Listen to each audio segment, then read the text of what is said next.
ওম শান্তি। আজ 8 মার্চ 2025 প্রাত মুরলি। বাবা আজ বলেছেন, মিষ্টি বাচ্চারা, আত্মিক সার্ভিস করে নিজের এবং অন্যের কল্যাণ করো। বাবার সঙ্গে সত্যিকারের হৃদয়ের সম্পর্ক রাখো, তাহলে বাবারও হৃদয়ে বিরাজ করতে পারবে। আজকের মুরলির প্রশ্ন, দেহি অভিমানী হওয়ার পরিশ্রম কারা করতে পারে? দেহি অভিমানের লক্ষণগুলি শোনাও। উত্তর, যার পড়ার প্রতি এবং বাবার প্রতি অটুট ভালোবাসা আছে, সেই দেহি অভিমানী হওয়ার পরিশ্রম করতে পারে।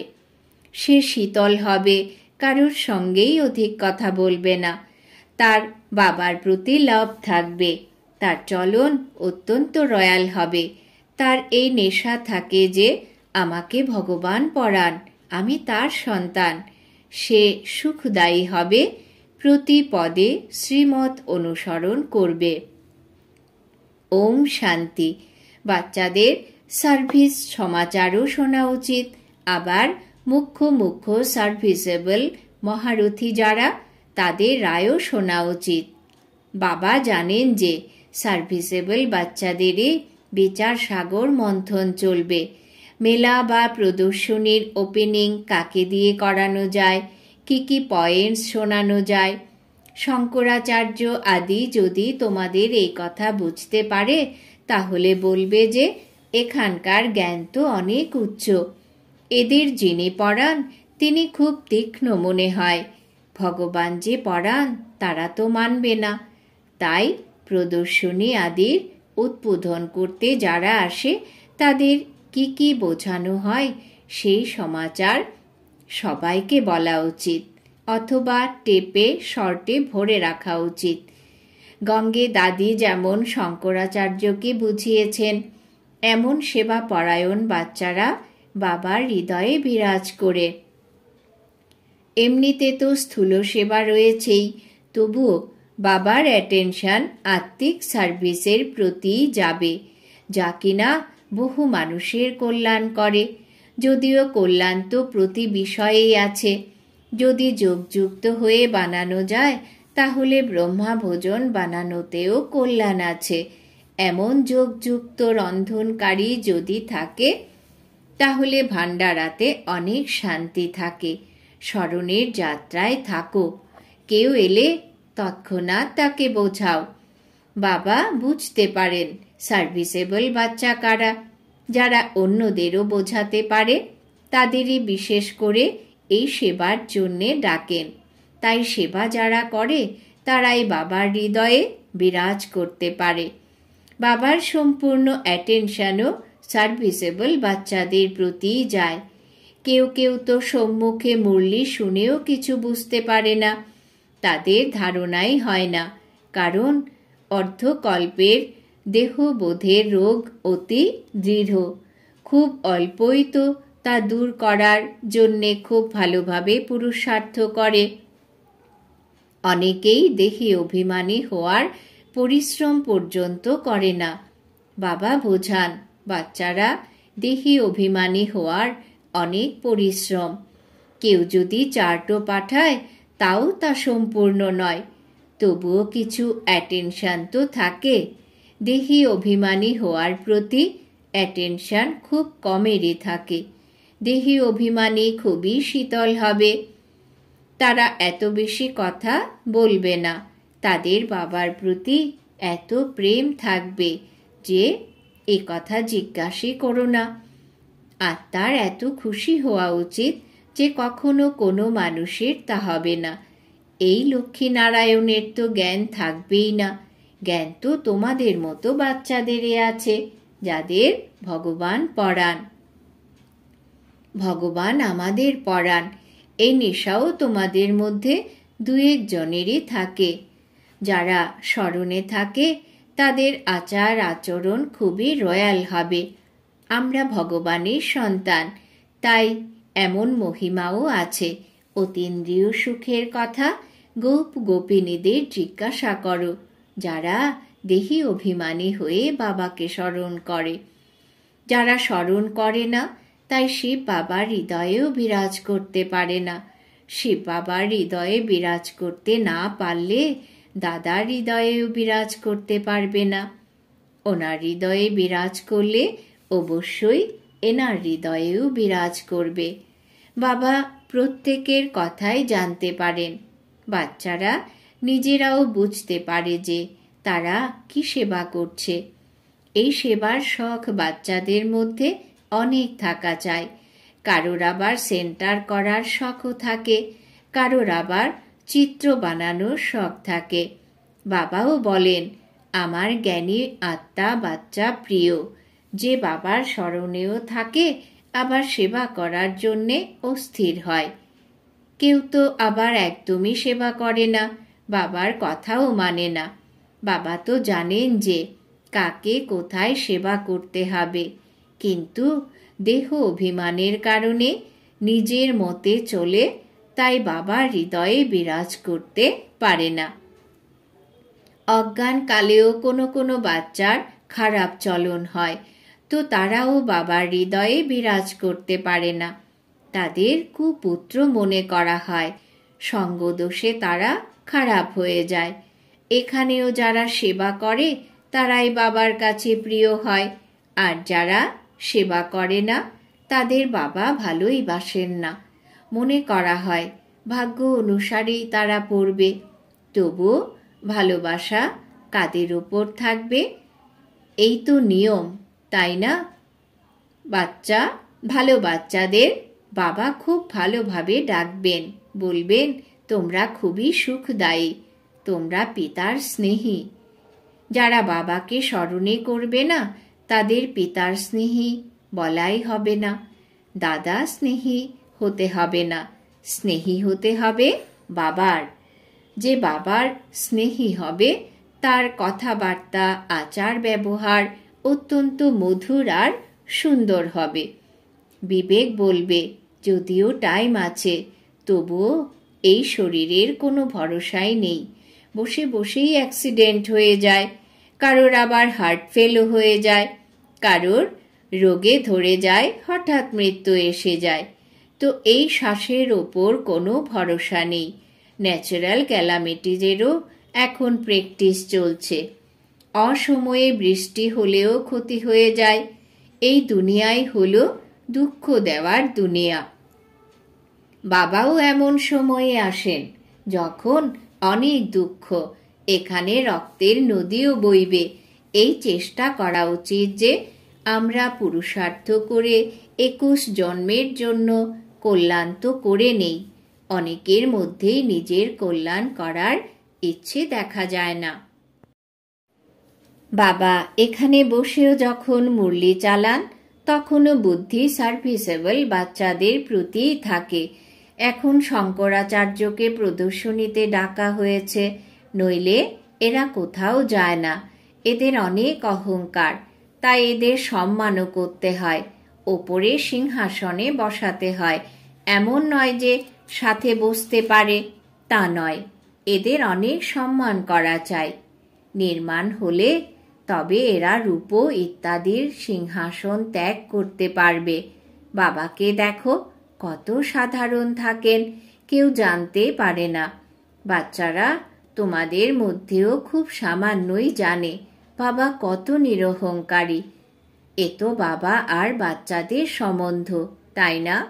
লৌকিক বাবা যেমন বাচ্চাদের সাথে থাকে, তাদের নিজের হাতে খাওয়ায়, ইনি হলেন অসীম জগতের পিতা। সন্ন্যাসীরা কিন্তু বাবার এই প্রেম পান না। বাচ্চারা তোমরা জানো যে কল্পে কল্পে আমরা বাবার ভালোবাসা পাই। বাবা তোমাদের ফুলে পরিণত করার জন্য অনেক পরিশ্রম করেন, কিন্তু এই নাটকের নিয়ম অনুসারে সবাই তো আর ফুলে পরিণত হয় না। আজ খুবই ভালো থাকে, কাল আবার বিকারী হয়ে যায়। বাবা বলবেন ভাগ্যে না থাকলে আর কি করবে। অনেকের চলনই খুব খারাপ হয়ে যায়, আজ্ঞার উল্লঙ্ঘন করে ফেলে। ঈশ্বরের মতে না চললে তাদের কি পরিণাম হবে? উচ্চ থেকেও উচ্চ হলেন বাবা, আর তো কেউ নেই। এরপর যখন দেবতাদের চিত্র দেখবে তখন দেখবে এই লক্ষ্মী নারায়ণ হলেন উঁচুর থেকেও উঁচু। মানুষ কিন্তু এও জানে না যে কে এদের এমন বানিয়েছেন। বাচ্চারা, বাবা তোমাদের বসে এই রচয়িতা এবং রচনার জ্ঞান খুব ভালোভাবে বোঝান। তোমাদের তো তোমাদের নিজের শান্তিধাম এবং সুখধামই স্মরণে আসে। যারা সেবা করে তাদের নামও স্মৃতিতে আসে। তাহলে অবশ্যই যারা আজ্ঞাকারী বাচ্চা হবে তাদের প্রতিই মন যাবে। এই অসীম জগতের বাবা একবারই আসেন, আর লৌকিক বাবা তো জন্ম জন্মান্তর ধরেই মেলে। সত্যযুগেও লৌকিক বাবা মেলে, কিন্তু সেখানে এই বাবাকে পাওয়া যায় না। এখনকার পড়া দিয়েই তোমরা ওখানে পদ পাও। বাচ্চারা, তোমরা এ কথাও জানো যে বাবার কাছে আমরা নতুন দুনিয়ার জন্য পাঠ গ্রহণ করছি। এই কথা বুদ্ধিতে স্মরণ থাকা চাই। এ খুবই সহজ। মনে করো বাবা খেলছেন, কেউ যদি সেখানে অনায়াসে চলেও আসে, তখন বাবা চট করে সেখানেই তাকে জ্ঞান দান করতে লেগে যাবেন। তোমরা অসীম জগতের পিতাকে জানো কি? বাবা এসেছেন পুরনো দুনিয়াকে নূতন করার জন্য। তিনি রাজযোগ শেখান। এই ভারতবাসীদেরই তা শেখাতে হবে। এই ভারতে একদিন স্বর্গ ছিল, যেখানে এই দেবী দেবতাদের রাজ্য ছিল। এখন তো তা নরক। এই নরক থেকেই বাবা আবার স্বর্গ বানাবেন। তোমরা এমন এমন মুখ্য কথা মনে রেখে যে কেউ আসুক না কেন তাদের বসে বোঝাও, তাহলে কত খুশি হয়ে যাবে। তোমরা কেবল বলো বাবা এসেছেন। এ হলো সেই মহাভারতের লড়াই যার মহিমা গীতাতে করা হয়েছে। গীতার ভগবান এসেছিলেন, তিনি গীতা শুনিয়েছিলেন। কিসের জন্য? মানুষকে দেবতা বানানোর জন্য। বাবা কেবল বলেন আমাকে আর আমার অবিনাশী উত্তরাধিকারকে স্মরণ করো। এ হলো দুঃখধাম। এতটাও যদি বুদ্ধিতে স্মরণ থাকে তাহলেও খুশি থাকবে। আমি আত্মা বাবার সঙ্গে শান্তিধামে যাব, তারপর ওখান থেকে প্রথম দিকে অভিনয় করতে আসব সুখধামে।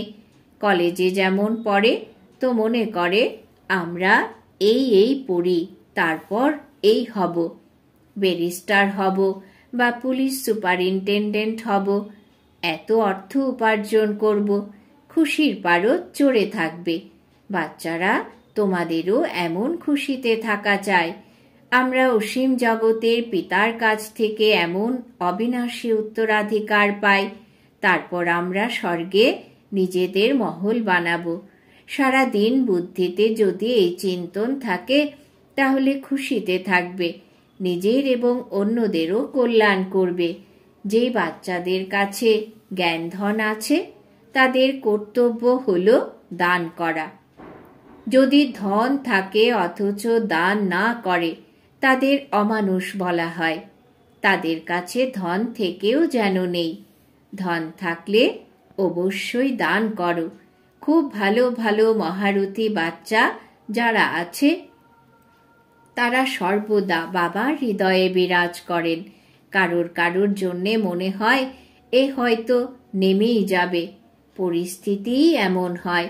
দেহের অহংকার অত্যধিক, যে কোনো সময় বাবার হাত ছেড়ে দেবে আর নিজের ঘরে ফিরে এসে যাবে। যদিও কেউ কেউ খুবই ভালোভাবে মুরলি পড়ে, কিন্তু দেহের অহংকার অনেক। বাবা যদি অল্প সাবধানী দেয় তখনই ভেঙে পড়ে। না হলে এমন গায়ন আছে, ভালোবাসা অথবা ত্যাগ করো। এখানে বাবা যদি সঠিক কথাও বলেন তাও রাগ হয়ে যায়। এমন এমন বাচ্চাও আছে। কেউ কেউ তো অন্তরে অনেক ধন্যবাদ জানায়, আবার কেউ কেউ আবার জ্বলে মরে। মায়াতে দেহ অহংকার অনেক। এমন অনেক বাচ্চা আছে যারা মুরলি শোনেও না, আর কেউ কেউ তো মুরলি ছাড়া থাকতেও পারে না। এদের বসে মুরলিও পড়ে না। ভাবে আমার মধ্যে তো অনেক জ্ঞান রয়েছে, অথচ কিছুই নেই। তাই যেখানে শঙ্করাচার্য আদিরা প্রদর্শনীতে আসে সেখানে ভালো সার্ভিস হয়, সেই খবর সবাইকে পাঠানো উচিত। তাহলে সবাই জানতে পারবে যে কিভাবে সেবা হলো। তখন তারাও শিখতে পারবে। এমন সেবার জন্য যাদের খেয়াল হয়, বাবা তাদেরই সার্ভিসেবল মনে করবে। সেবাতে কখনোই পরিশ্রান্ত হওয়া উচিত নয়। এতে তো অনেকেরই কল্যাণ করতে হবে, তাই না? বাবার তো এমনই শখ থাকে যে সবাই যেন এই নলেজ পায়, বাচ্চাদেরও যেন উন্নতি হয়। রোজই তিনি মুরলিতে বোঝাতে থাকেন যে এই আত্মিক সার্ভিস হলো মুখ্য। তোমাদের শুনতে হবে আর শোনাতে হবে, এই শখ থাকা চাই। বেজ পড়ে রোজ মন্দিরে গিয়ে বোঝাও এরা লক্ষ্মীনারায়ণ কিভাবে হয়েছেন, তারপর কোথায় গেলেন, কিভাবে রাজ্যভাগ্য পেলেন। মন্দিরের দ্বারে গিয়ে বসো, যে কেউ এলেই বলো এই লক্ষ্মীনারায়ণ কে, ভারতে কবে এদের রাজ্য ছিল। হনুমানজি তো জুতোর উপরে বসতেন, তাই না? তারও তো রহস্য আছে, তাই না? দয়া হয় এই সেবার যুক্তি বাবা অনেক কিছু বলে দেন, কিন্তু প্রকৃতপক্ষে খুবই অল্পই অতি কষ্টে আসে। সার্ভিস তো অনেক রয়েছে, তোমাদের অন্ধের লাঠি হতে হবে। যারা সেবা করে না, বুদ্ধি স্বচ্ছ হয় না, তাদের ধারণাও হয় না। তা না হলে সেবা খুবই সহজ। তোমরা এই জ্ঞান রত্নের দান করো। বিত্তবান কেউ এলে তোমরা বলো আমরা আপনাদের এই সওগাত দিচ্ছি, এর অর্থ আপনাদের বুঝিয়ে বলছি। এই বেজের বাবার কাছে অনেক কদর, আর কারোরই এত কদর নেই। এর মধ্যে অনেক জ্ঞান নিহিত রয়েছে, কিন্তু কারোর ভাগ্যে না থাকলে বাবার কি করতে পারেন? বাবাকে আর এই পড়াকে ত্যাগ করো, এ হলো অনেক বড় অপঘাত। বাবার হয়ে তারপর তাকে ত্যাগ করা, এর মতো মহান পাপ আর কিছুই হয় না। এর মতে অকাল কুষ্মাণ্ড আর কেউ হয় না। বাচ্চাদের তো শ্রীমতেই চলতে হবে, তাই না? তোমাদের বুদ্ধিতে আছে যে আমরা এই বিশ্বের মালিক হব, এ কোনো কম কথা নয়। এই কথা স্মরণ করবে, তাহলে খুশিও থাকবে, আর স্মরণ না করলে পাপও ভস্য হবে না।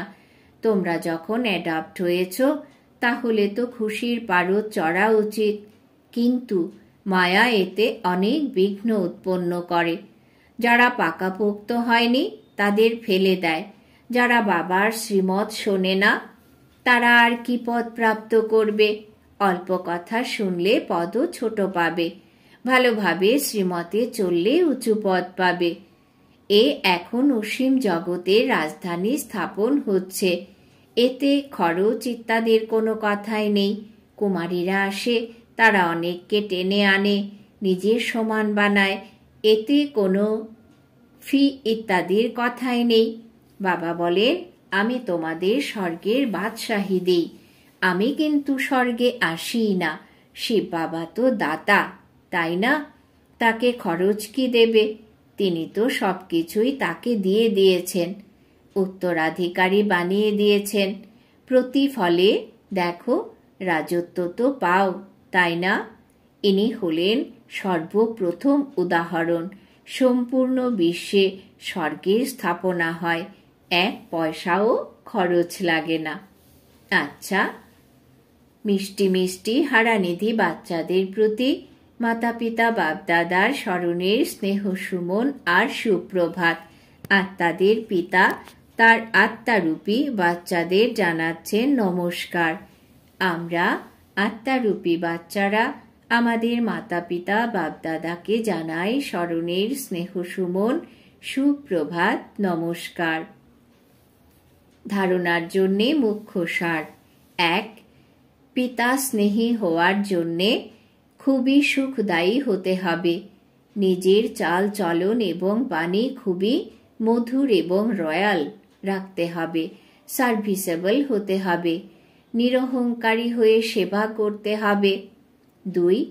ঈশ্বরীয় পড়াশোনা এবং বাবাকে ত্যাগ করে কখনোই অপঘাতী মহাপাপী হবে না। মুখ্য হল আত্মিক সার্ভিস।